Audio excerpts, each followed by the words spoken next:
Bismillahirrahmanirrahim. Assalamualaikum warahmatullahi wabarakatuh. Assalamualaikum warahmatullahi wabarakatuh. Bagaimana nih teman-teman kabarnya dan puasanya nih? Karena kan ini sudah memasuki 10 hari terakhir ya, harus semangat terus. Dan alhamdulillah kita masih bisa dipertemukan nih hari ini tanpa suatu halangan apapun. Untuk kedua kalinya, salawat serta salam tetap tercurahkan kepada junjungan kita, Nabi besar Muhammad SAW, yang telah menunjukkan kita dari jalan yang gelap gulita menuju jalan yang terang benderang, yaitu Adinul Islam. Nah, untuk kali ini kita akan membahas tema dengan perempuan produktif dalam menggapai Lailatul Qadar dengan ditemani oleh narasumber kami yang ada di sebelah saya, yaitu Mbak Desi Ratnasari. Beliau adalah Ketua Umum Pimpinan Daerah Nasyatul Asya Lamongan. Mari ya kita sapa terlebih dahulu sebelum kita masuki materinya. Apa kabar Mbak Desi? Alhamdulillah sehat Mbak Laras. Alhamdulillah. Bagaimana dengan puasanya? Alhamdulillah lancar sampai hari ini. Alhamdulillah. Nah, untuk bulan Ramadan ini kan semua umat muslim ya berlomba-lomba untuk mencari pahala dan kebaikan ya tentunya. Dan memasuki 10 hari terakhir selalu biasanya disebut dengan malam Lailatul Qadar. Biasanya malam ini lebih baik dari malam 1000 bulan, seperti itu.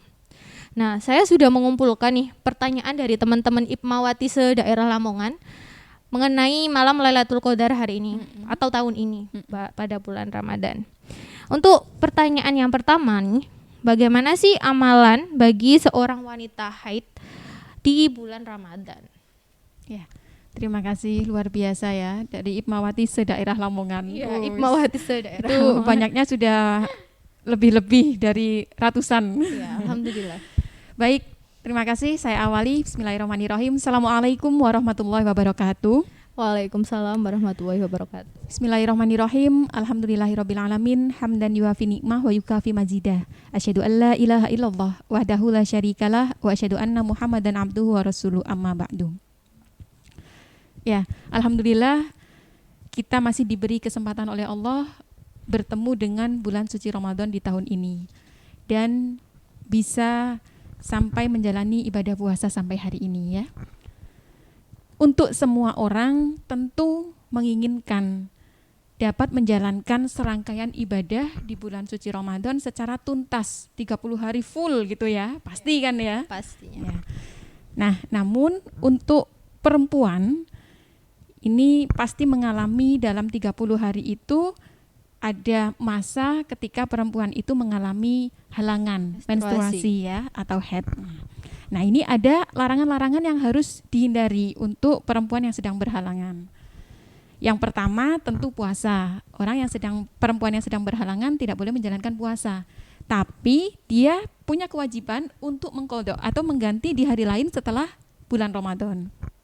Nah, untuk wanita muslimah ini biasanya lebih cermat, lebih teliti karena dia harus menghitung berapa hari dia tidak berpuasa di bulan ini gitu ya. Karena dia punya kewajiban untuk membayar hutang puasanya. Kalau sampai dia lupa, ya tetap harus dibayar. Tapi sampai dia merasa yakin bahwa hutang puasanya itu sudah terbayar lunas. Itu. Nah, yang kedua, sholat. Jadi perempuan yang sedang berhalangan tidak boleh mengerjakan sholat. Bedanya dengan puasa, kalau sholat tidak perlu diganti di hari lain, gitu ya. Dan yang ketiga adalah tawaf. Jadi teman-teman ketika berada di Masjidil Haram dan sedang mendapati masa ketika berhalangan atau haid, ini tidak boleh mengerjakan tawaf di Masjidil Haram. Tentu saja selain larangan-larangan itu masih banyak lagi ibadah yang masih bisa dikerjakan oleh perempuan-perempuan yang sedang mendapati halangan, yang sedang haid ya. Itu karena kita tahu bahwa bulan Ramadan ini adalah bulan di mana Allah lipat gandakan pahala kebaikan. Jadi tidak ada orang yang menyia-nyiakan kesempatan ketika bertemu dengan bulan Ramadan tanpa menjalankan rangkaian ibadah di bulan suci Ramadan. Nah, yang pertama bisa dengan membaca Al-Qur'an. Bulan Ramadan adalah bulan Quran. Bulan diturunkannya Al-Qur'an ya. Dan kita tahu bahwa Rasulullah ketika memasuki bulan suci Ramadan senantiasa tadarus membaca Al-Qur'an bersama malaikat Jibril. Kita juga tahu para orang-orang soleh, sahabat Nabi mengkhususkan diri untuk membaca Al-Quran di bulan suci Ramadan. Jadi hendaknya bagi setiap orang yang paham bahwa bulan Ramadan adalah bulan Quran, bulan diturunkannya Al-Quran, dia tidak akan menyia-nyiakan kesempatan untuk senantiasa membaca Al-Quran di bulan suci Ramadan. Tuh. Nah yang kedua bisa dengan memperbanyak istighfar. Astaghfirullahaladzim ya. Bisa dengan membaca zikir yang lainnya. Tasbih, tahmid, tahlil ya. Tapi keutamaannya adalah memperbanyak istighfar, memohon ampunan kepada Allah. Jadi lidah kita ini, lisan kita ini tidak kering, senantiasa membaca zikir gitu ya. Dan yang berikutnya adalah ini kebiasaan, hobinya anak muda. Kalau yang selanjutnya, nah, apalagi di usia adik-adik IPM ya, pelajar, mahasiswa, kebanyakan hobinya adalah membaca. Nah, ini ya, bisa menjadi amalan ibadah yang bisa dikerjakan di bulan Ramadan untuk perempuan-perempuan yang sedang berhalangan. Jadi karena membawa manfaat untuk diri kita ya. Membaca itu kan nggak ada ruginya ya. Membaca apa boleh, apa saja. Yang penting yang bermanfaat untuk kita ya. Yang penting nggak membaca komik ya. Boleh buat selingan ya. Tapi nilai ibadahnya berbeda ya kan. Membaca buku agama boleh, membaca buku tentang kenegaraan boleh, ekonomi, sosial, kemasyarakatan, politik boleh. Yang penting itu adalah membawa manfaat untuk diri kita. Gitu. Nah, kalau misalkan tidak punya hobi membaca, bisa dengan mendengarkan kajian. Sekarang kan banyak ya kajian online, offline, banyak kan ya. Apalagi teman-teman IPM juga sering kan ngadakan kajian ya. Nah, itu bisa dilakukan, bisa diikuti oleh teman-teman perempuan yang sedang mendapati menstruasi atau haid itu tadi.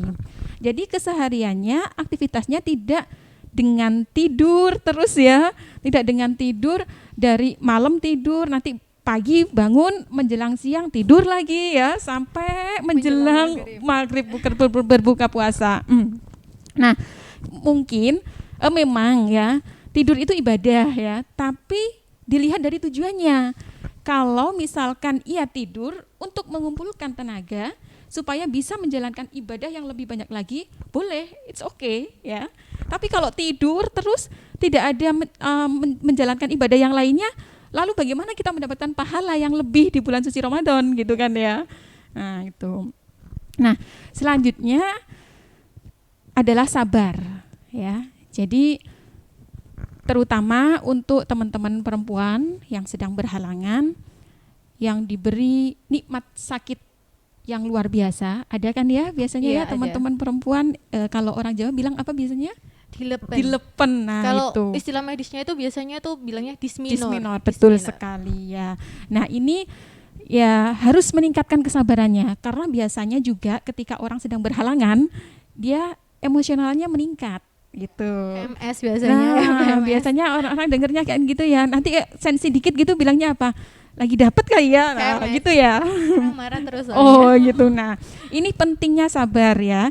Nah, di surat Az-Zumar ayat 10 Allah berfirman, "Innama yuwaffas sabiruna ajrohum bighairi hisab." Sesungguhnya orang-orang yang sabar Allah sempurnakan pahalanya tanpa batas. Masya Allah, sempurnakan pahalanya tanpa batas.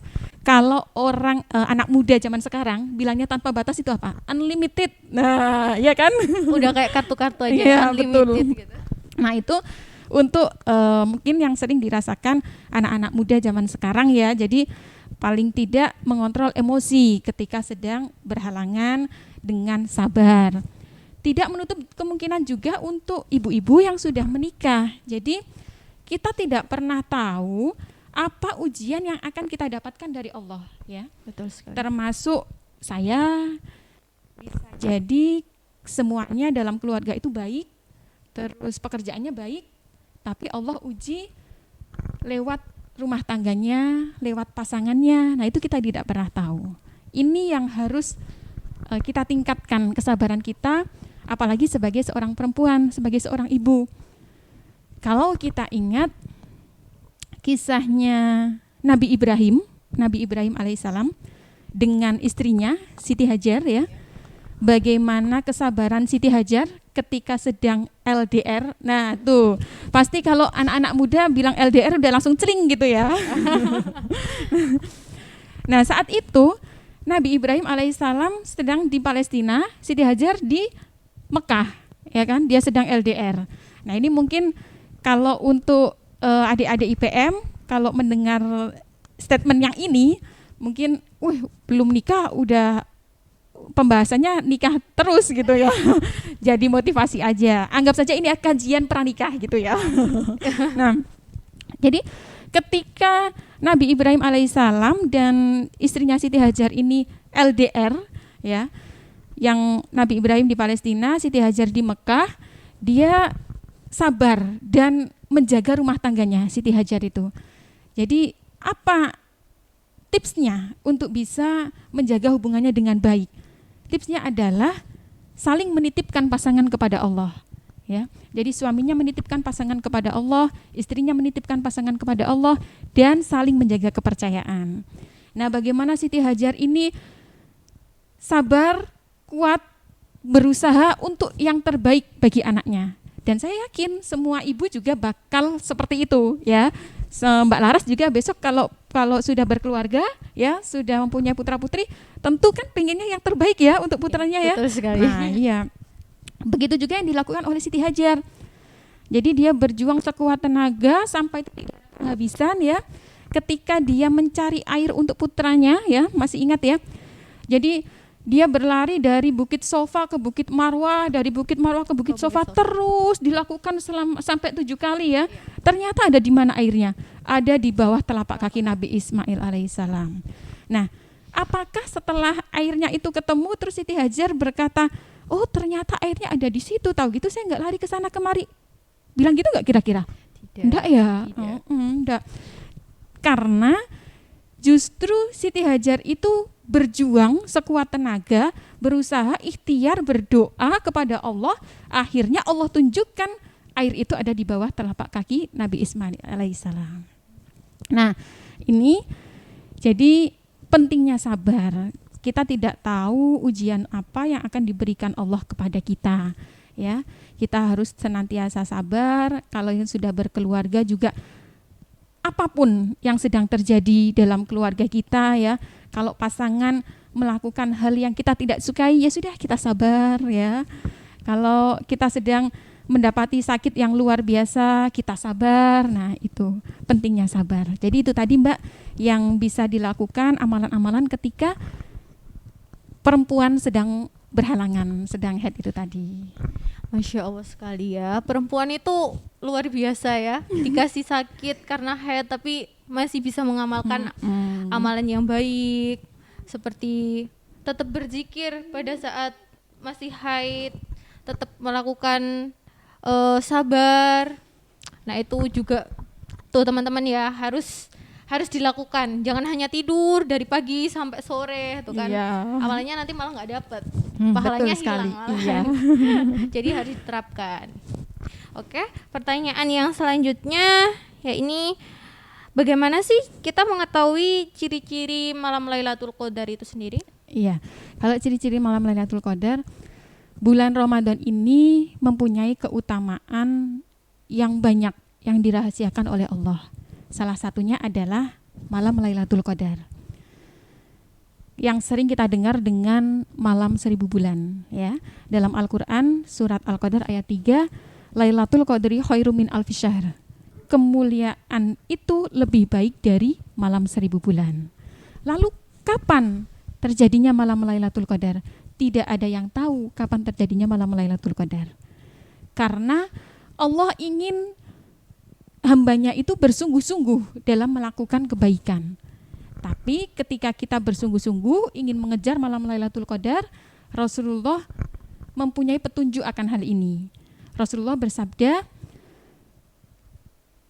apabila ingin mengejar malam Lailatul Qadar, carilah di malam ganjil pada 10 hari terakhir bulan Ramadan. Iya. Nah, ini kan juga sudah masuk di 10 hari terakhir ya. Iya, 10 hari. 10 hari terakhir malam ganjil bisa jadi di malam 21, malam 23, malam 25, malam 27 atau malam 29 di bulan Ramadan ya. Nah, dengan apa kita mengejar malam Lailatul Qadar? Rasulullah bersabda, barang siapa yang mendirikan sholat malam karena iman dan mengharapkan pahala, akan diampuni dosanya di masa-masa yang akan lampau. Seperti itu. Jadi semuanya boleh mengejar malam Lailatul Qadar ya. Laki-laki, perempuan, yang sudah punya anak atau yang belum punya anak, semuanya boleh. Dan semuanya harus semangat bersungguh-sungguh. Nah, Insya Allah juga ya, karena ini udah memasuki 10 hari terakhir juga, kita harus berlomba-lomba. Iya, betul. Lebih lagi untuk mengumpulkan amalan-amalan lebih baik lagi. Untuk pertanyaan yang ketiga atau yang terakhir nih, amalan apa saja yang bisa dilakukan untuk raih Lailatul Qadar? Ya, kalau tadi sudah saya sampaikan ketika fenomenanya perempuan ya, dengan begitu banyak aktivitasnya ya, itu mungkin bisa disebut, ada yang disebut dengan kendala juga ya. Kendala dengan berbagai macamnya. Ada yang sudah berkeluarga diribetkan dengan urusan mengurus rumah tangga ya, terus diribetkan lagi dengan menyiapkan makan, sahur, berbuka gitu ya. Tapi itu adalah kendala yang menyenangkan gitu. Nah, mungkin untuk adik-adik yang masih sekolah, yang masih pelajar atau mahasiswa, itu mungkin ribetannya karena sekarang musim daring ya, banyak PR ya, terus daringnya terus-terusan ya, terus kajiannya juga kejar-kejaran gitu ya, kayak adik-adik IPM ya. Nah, ini bagaimana kita merubah kendala itu menjadi kesempatan untuk meraih pahala. Bagaimana caranya? Dengan senantiasa bergembira dalam menjalankan ibadah di bulan suci Ramadan. Nah, kalau sudah bergembira gini, saya ingatnya teman-teman nasiah, karena nasiah itu biasanya kalau bernasiah dengan gembira. Nah ini, jadi kalau teman-teman juga dalam menjalankan ibadah di bulan suci Ramadan harus dengan bergembira. Beban apapun yang dipikul, seberat apapun ya, dengan keribetan-keribetan itu tadi, kita harus bergembira, enjoy aja gitu. Iya, betul sekali. Nah, yang kedua, sholat 5 waktu tepat waktu. Itu. Jadi ketika kita ingin target dalam aktivitas kita ini terlampaui dari awal, misalkan sekolah, terus pulang sekolah ada kajian, setelah kajian nanti ada meeting misalkan ya. Nah ini kan berarti ada rangkaian di satu hari itu aktivitas yang full gitu ya. Ketika kita ingin terlampaui semuanya, coba bagaimana caranya untuk mengejar target itu, kita lihat sholat kita. Ya, jadi misalkan sepulang sekolah jam 2, jam 3:30 ada acara kajian, ya kan? Lah, berarti dia harus sebelum 3:30 harus sudah sampai di tempat kajian, misalkan seperti itu ya. Nah, ternyata ketika pulang sekolah dia ada urusan mengerjakan PR atau tugas yang belum terselesaikan, akhirnya mundur dari jam 2, ya kan? Dia punya target, sebelum jam 3:30 saya harus berangkat, itu targetnya. Berarti saya targetnya asar harus selesai. Nah, berarti kan dia asar harus sholat, itu ya kan? Nah, itu harus ditata dulu. Harus ditata dulu sholatnya, insya Allah nanti semuanya disiplin akan mengikuti. Berarti kembali lagi ke manajemen waktunya. Iya, betul, itu juga bisa. Dan yang ketiga adalah birrul walidain, berbakti kepada kedua orang tua.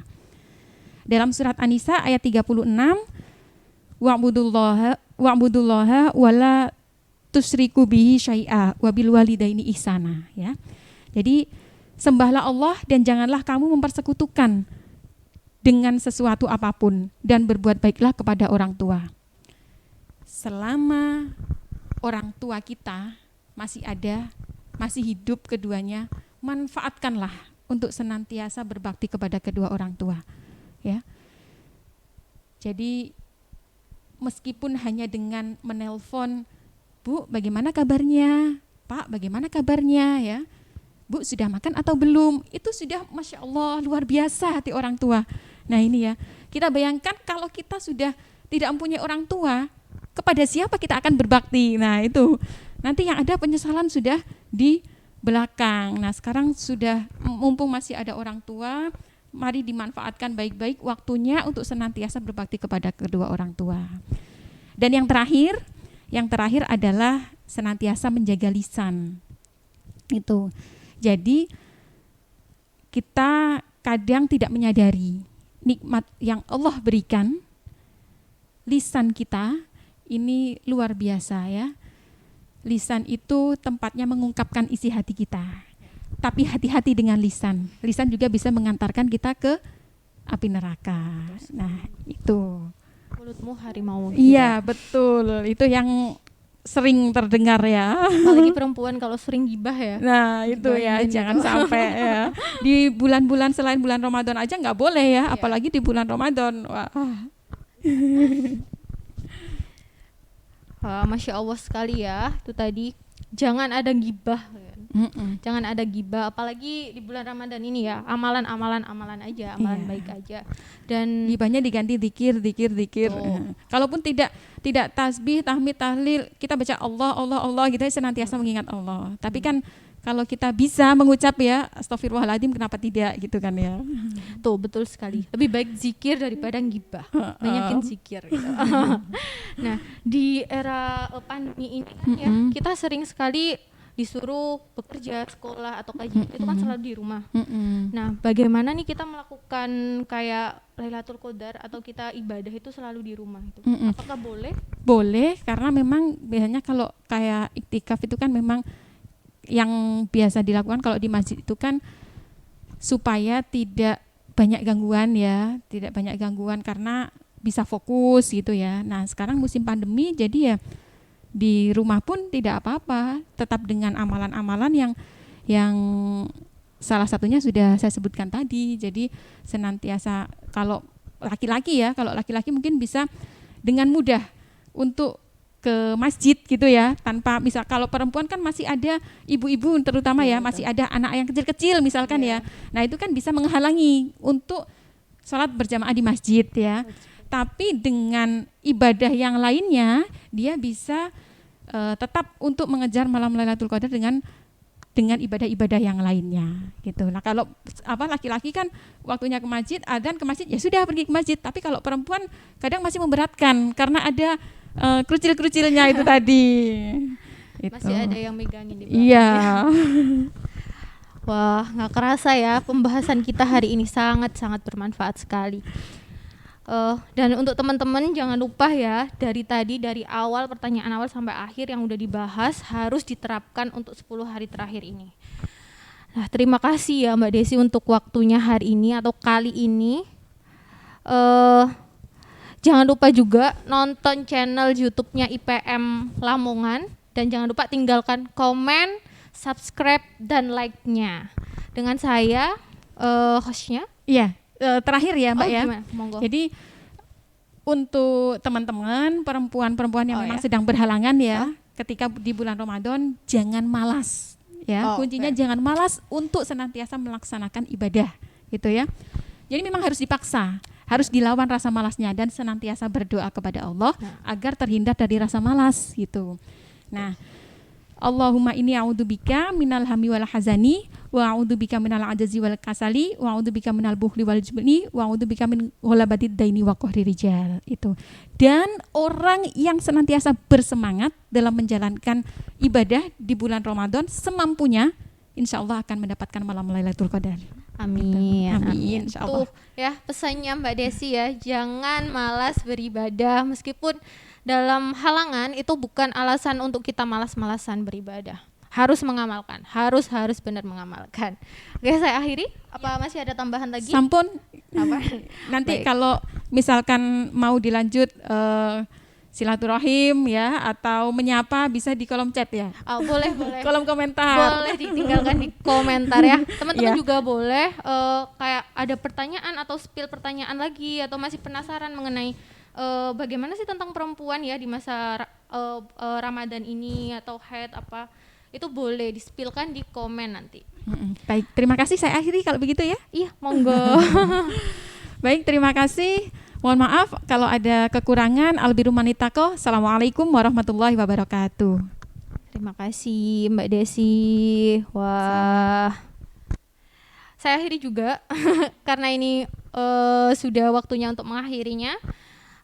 Saya Sukma Larasarani sebagai moderator hari ini dan narasumber Saya Desi. Terima kasih. Wassalamualaikum warahmatullahi wabarakatuh. Waalaikumsalam warahmatullahi wabarakatuh.